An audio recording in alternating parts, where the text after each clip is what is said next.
नमस्कार दोस्तों, आधुनिक दौर मंच पे आपका स्वागत है। मैं आपका साथी मुकेश मिश्रा आपका स्वागत करते हैं। समाज में कई तरह के लोग होते हैं जो अपने काम करते हैं, अपने जीवन पे ध्यान देते हैं और समाज सेवा करते हैं। और रियल हीरोज़ वही होते हैं जो समाज में इस तरह की सेवा करते हैं, और ऐसे ही रियल हीरो के लिए आधुनिक दौर का मंच बना है।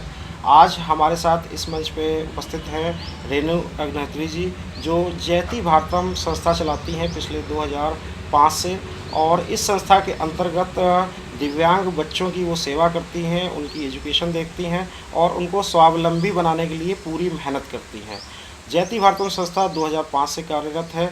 इस संस्था को कोई भी सरकारी लाभ नहीं मिलता है, सरकारी सहायता नहीं मिलती है।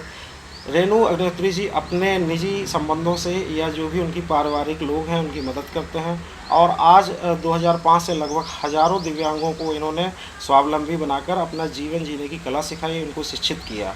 और आज उनके पास तकरीबन 100 बच्चे हैं इनकी संस्था के अंतर्गत जो शिक्षा हासिल कर रहे हैं स्कूलों से। इसके अलावा वो कार्यकुशल बनने के लिए उनको टेक्निकल शिक्षाएँ दी जाती हैं, एजुकेशन दी जाती है।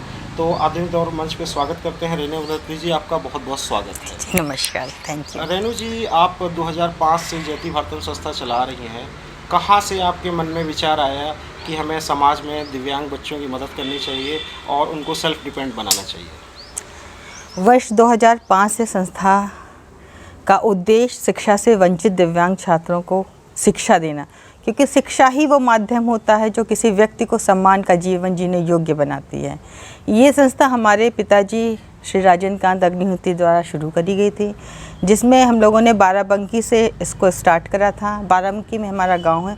उसके पश्चात 2011 से हम लोगों ने यहाँ पे आवासीय परिसर में बहुत दिव्यांग बच्चों को यहाँ पे शिक्षा के लिए सहायता प्रदान करी। तो अगला सवाल आपसे रेणु जी है कि ये बच्चे आपको कैसे मिलते हैं? आप बच्चों तक पहुंचते हैं या फिर बच्चे आपसे संपर्क करते हैं? कैसे आपके पास इतने ज़्यादा बच्चे आ जाते हैं? ये बच्चे कुछ संस्थाओं के माध्यम से हमारे पास आते हैं, कुछ हॉस्पिटल हैं जैसे शंकर नेत्रालय है, उसके माध्यम से हमारे पास कई बच्चे आते हैं। और हमारे पास शंकर नेत्रालय से वो बच्चे आते हैं जो अपनी शिक्षा बीच में दृष्टिबाधित हो गया, उनकी शिक्षा काफ़ी समय से 5, 6, 7, 8 साल का गैप हो गया और उन्हें शिक्षा कहीं मिल नहीं रही है, क्योंकि कई स्कूलों में, कई संस्थाओं में एक एज का होता है कि इस एज के बाद बच्चों का एडमिशन नहीं लेते। लेकिन हमारा ये उद्देश्य है कि अगर जो बच्चा पढ़ना चाहता है तो हम लोग उसको शिक्षा देंगे, और इसीलिए हमारे पास बच्चे काफ़ी शंकर नेत्रालय के माध्यम से कुछ डॉक्टर्स उनको रेफ़र करते हैं बच्चों के लिए। इतने सारे दिव्यांग बच्चों की देखरेख, और जो दिव्यांग अपने आप काम नहीं कर पाते, नृत्य कर्म नहीं कर पाते हैं, ऐसे बच्चों के लिए आप क्या करते हैं? मेरे पास जो बच्चे शिक्षा जिनको प्राप्त करनी वो तो हमारे आवासीय परिसर में रहते हैं, लेकिन जो बहुत दिव्यांग बच्चे हैं जो अपने डेली लिविंग एक्टिविटीज़ भी नहीं कर पा रहे हैं, नित्य क्रम भी नहीं कर पा रहे हैं, तो हमारे जो एजुकेटर्स हैं उनको होम विज़िट के द्वारा उनके पेरेंट्स को सहयोग प्रदान करते हैं, उन पेरेंट्स को उनको टेक्निक्स बताते हैं, और हम लोग संस्था उन बच्चों को सहयोग देती है। आप इतने वर्षों से संस्था चला रही हैं, तो कभी भी मतलब आप मीडिया हाईलाइट नहीं लेती हैं, आप अपने कार्य में निरंतर लगी रहती हैं। समाज की तरफ से आपको क्या सहयोग मिलता है? समाज की तरफ से जो व्यक्ति जानता है हम लोगों को, या इन बच्चों जो शुरू में तो जो लोग आते हैं शायद वो इतना सहयोग नहीं करते हैं, लेकिन हमारे पास आने के बाद, बच्चों से मिलने के बाद, यहाँ संस्था के एजुकेटर्स का कार्य देखने के बाद बराबर उनको फिर सहयोग देते हैं। बराबर सहयोग देते हैं, बहुत अच्छी बात। अभी तक आप इतने बच्चों को यहाँ शिक्षा दीक्षा और सभी स्वावलंबी बनने की पूरी एजुकेशन देती है। अभी तक कोई ऐसे आपके बच्चे हैं जो आगे भविष्य में निकले हों, जिन्होंने कामयाबी हासिल की? जी हाँ, हमारे कई बच्चे हैं जिनका सरकारी नौकरियों में उनका जॉब लगा है, कुछ का रेलवे में, बैंक्स में भी उनका सिलेक्शन हुआ है, जो आज अब पिछले 3-4 वर्षों से अपने कार्य को कर रहे हैं, अपनी सेवाएं सरकार को प्रदान कर रहे हैं। रेणु जी, किस प्रकार की दिक्कतें आती हैं आपको? इतने सालों से आप ये संस्था चला रही हैं, तो सरकारी सहायता भी नहीं मिल रही आपको, और इतने सारे बच्चे रखने का आर्थिक खर्चा बहुत होता है, और किस तरह की समस्याएं आपको आती हैं इन बच्चों को आगे पढ़ाने लिखाने में या इनकी सेवा करने में? मुकेश जी, हमें दिक्कतें तो बहुत ज़्यादा कुछ आती नहीं हैं, क्योंकि हमारी संस्था का ये उद्देश्य नहीं है कि हम इन बच्चों से या कुछ सरकारी सेवाओं से हम धन अर्जन करें। हमारा उद्देश्य है अपने कार्य को करना, तो शायद हम अपने उद्देश्य को वो पूरा करते हैं, इसलिए बहुत ज़्यादा हमें कोई दिक्कतें नहीं आती हैं अपने कार्य को करने के लिए। और कम्युनिटी है, समुदाय है, लोग सहयोग भी करते हैं अगर जो कहीं कोई दिक्कत आई भी, लेकिन बहुत ज़्यादा ऐसी कोई आर्थिक दिक्कत भी नहीं आती है, क्योंकि कुछ फंड हमारे परिवार के सदस्य हैं, हमारे मित्र हैं, उनके सहयोग से अपने कार्य को पूरा करते रहते हैं। तो ये सेवा भाव मतलब इतनी आप 2005 से कर रही हैं, ये आपको कहाँ से प्राप्त हुआ इतनी ज़्यादा सेवा भाव लगन से करना? आपके परिवार से या समाज से कहाँ से सीखा आपने? हाँ, इस सेवा भाव तो हमारे परिवार से ही, हमारे जितने भाई बहन हैं सब में ये भाव, हमारे माता पिता, हमारे बाबा दादी, उनसे ही हम लोगों में ये आया है। क्योंकि हमारे पिताजी भी समाज में लोगों के लिए बहुत कार्य करते थे, हमारे ग्रैंडफादर भी, वही शायद हम लोगों में भी आ गया कि मेरे फादर कहते थे ईश्वर ने अगर आपको सब कुछ दिया है तो आप उसको क्या दे रहे हो। तो शायद हम लोग अपने कर्मों से या जो भी हम कार्य कर रहे हैं वही भगवान को हम लोग दे रहे हैं कि हाँ, हम भी, भगवान ने सब कुछ दिया है तो हम भी कुछ कर सकते हैं। इस भगवान की जो भी रचना है उसमें हम भी कुछ कार्य कर सकते हैं। इतने वर्षों के दौरान कोई ऐसी घटना घटित हुई हो या अच्छी या बुरी जो आपको बहुत अच्छे से याद हो, किसी बच्चे ने बहुत ज़्यादा नाम रोशन किया हो आपका संस्था का आगे बढ़कर, या कोई ऐसी परेशानी आई हो इन दिनों में आपको, तो ऐसी कोई घटना हो तो ज़रूर बताएं। हाँ, हमारे यहाँ के कई बच्चे, हमारे यहाँ का एक बच्चा है जितेंद्र आजाद, जो 100% सीवियर डिसेबल है, और उसका ग्रेजुएशन होने के बाद आज वो स्वयं अपनी इसी संस्था में रह के अपनी सर्विसेज और बच्चों को दे रहा है, बच्चों को पढ़ा रहा है। तो ये बहुत बड़ा अचीवमेंट है। जो व्यक्ति खुद चल नहीं सकता, खुद खा नहीं सकता, खुद कपड़े नहीं अपने पहन सकता, तो वो आज बच्चों को पढ़ा रहा है।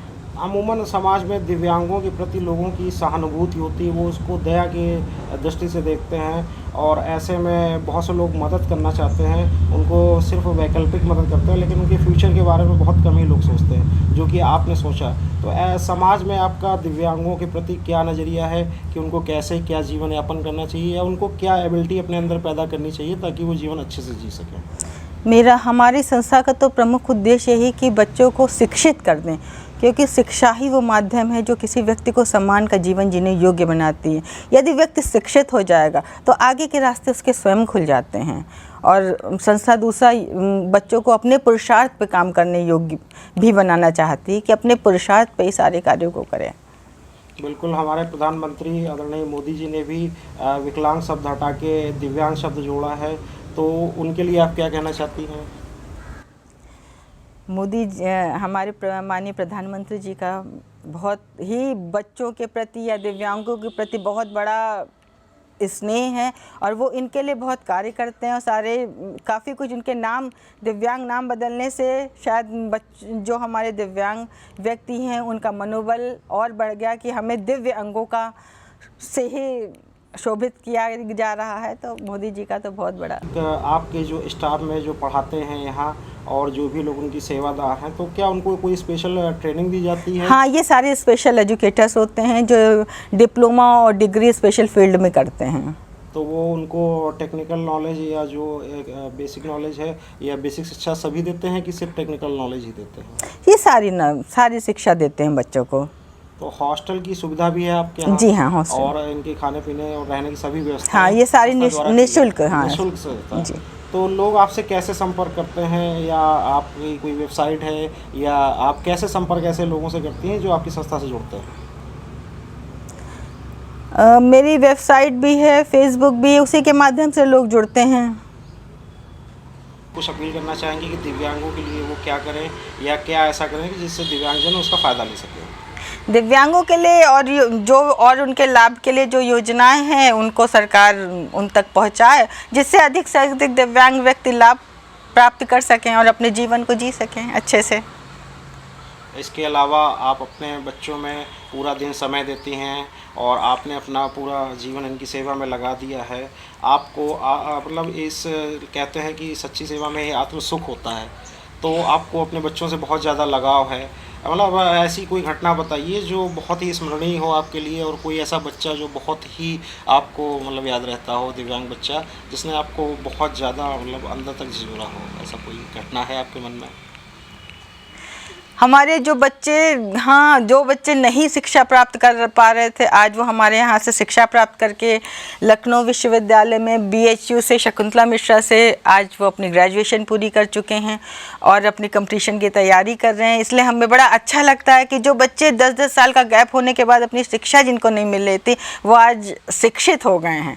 तो इससे बड़ा सुख मिलता है कि हम लोगों ने कम से कम संस्था इस योग्य है कि इन बच्चों को जिनको शिक्षा नहीं मिल रही तो उनको हम लोग शिक्षा प्रदान कर सकते हैं। सही कहा आपने रेणु जी की शिक्षा ही वो हथियार है जिससे हम सभी बुराइयों से लड़ सकते हैं और अपना जीवन आसान बना सकते हैं। हम जो भी आज सेवा कर रहे हैं आप, ये बहुत ही सराहनीय है समाज के लिए, और आप एक समाज के लिए प्रेरणा है कि आप अपने जीवन को इन दिव्यांग बच्चों के लिए समर्पित किए हैं।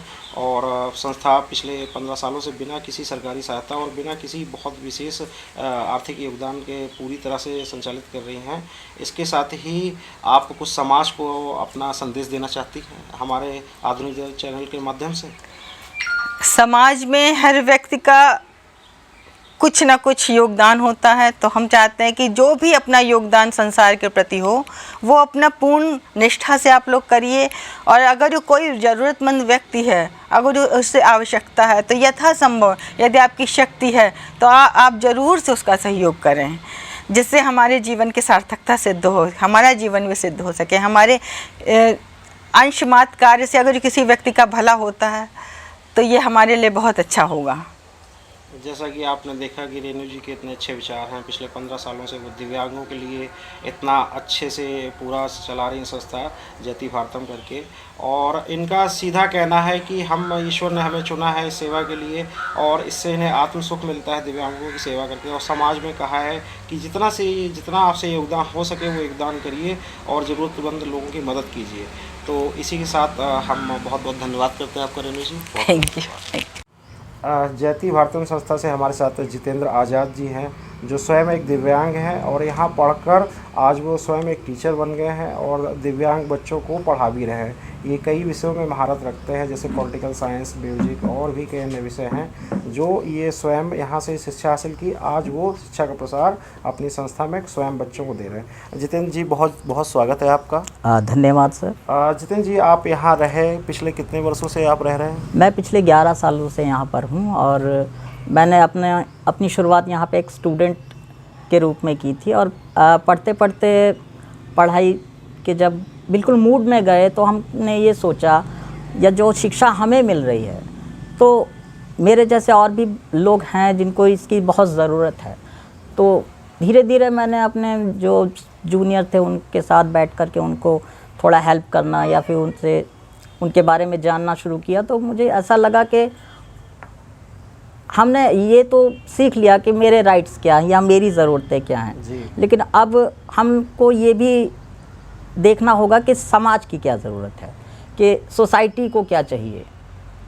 और आपके चैनल के माध्यम से मैं सभी लोगों से एक रिक्वेस्ट करना चाहूँगा, जितने भी स्टूडेंट्स हैं वो अब अपने अलावा औरों के ऊपर भी अगर ध्यान देंगे तो फिर हम अपने समाज को या अपनी सोसाइटी को एक बहुत अच्छे मूड में ले जा सकते हैं।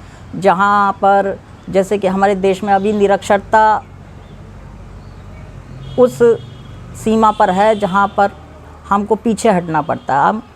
अब स्टूडेंट्स अपनी ज़िम्मेदारी अगर सोचेंगे कि हर एक स्टूडेंट जो पढ़ा लिखा है वो एक भी निरक्षर को अगर साक्षर कर पाएगा तो हम बहुत जल्द ही अपने देश में ये कह सकेंगे कि 100% हमने साक्षरता का जो वो था एम था वो पूरा कर लिया है। बहुत ही अच्छी बात आपने कही कि अगर हर व्यक्ति अगले व्यक्ति को साक्षर बनाने में अपना योगदान देगा तो इससे देश आगे बढ़ेगा और देश का विकास होगा। जितेंद्र जी, आप एक दिव्यांग हैं और दिव्यांग होके आप समाज से क्या चाहते हैं कि लोग कैसा व्यवहार करें दिव्यांगों के प्रति, या लोगों का विचारधारा दिव्यांगों के प्रति जो एक सहानुभूति की होती है, लोग सहानुभूति के नज़रिए से देखते हैं। तो ऐसे में दिव्यांग होने के नाते आप क्या चाहते हैं कि समाज कैसे हम दिव्यांगों को देखे? समाज से इतनी रिक्वेस्ट रहेगी कि आप सपोर्ट में आएँ, मतलब एक ऐसे नज़रिए से चलिए कि आगे वाले को ये ना लगे कि आप उस पर कोई दया कर रहे हैं, क्योंकि कोई भी व्यक्ति है ये जो है वो समाज का एक अंग है और समाज का कोई भी अंग बेकार नहीं है। तो उसको बेकार या लाचार समझकर अगर आप उससे सहानुभूति दिखाते हैं तो वो फिर उसी मानसिकता के साथ रहेगा। अगर आप उसको ये विश्वास दिला करके उसके साथ सपोर्ट करेंगे कि हम अपने समाज के लिए कर रहे हैं या समाज को आपकी ज़रूरत है, तो मैं ये समझता हूँ कि अगर हर व्यक्ति अपनी जिम्मेदारी को समझेगा, और मैं ये दिव्यांगों से भी एक रिक्वेस्ट करना चाहूँगा कि वो भी अपनी खाली लेने की भावना या फिर समाज से अडॉप्ट करने की भावना को छोड़ करके समाज को कुछ देने की भावना के साथ अगर अपनी मानसिकता के साथ चलेंगे तो मैं समझता हूँ कि हम लोग अब एक बेहतर कल लाने में कामयाब हो सकते हैं। बहुत ही उत्कृष्ट बात की कि आज अडॉप्ट करने की भावना छोड़ के हमें समाज को देने की भावना होनी चाहिए, क्योंकि समाज का प्रत्येक अंग आपने कहा बहुत इम्पोर्टेंट है, ज़रूरी है और बहुत ही अच्छी विचारधारा है। जितेंद्र जी, आपके लिए भविष्य के लिए बहुत बहुत शुभकामनाएं Jitendra ji. Thank you so much sir. इसी के साथ हमारे साथ रंजना जी जुड़ गई हैं। रंजना जी पिछले 12 वर्षों से है जो पूरी तरह से नेत्रहीन है और बहुत ही अच्छा गाना गाती हैं, जैसा कि रेणु जी ने बताया। रंजना जी, आप कैसा लगता है आपको ज्योति भारतम संस्था में रहकर?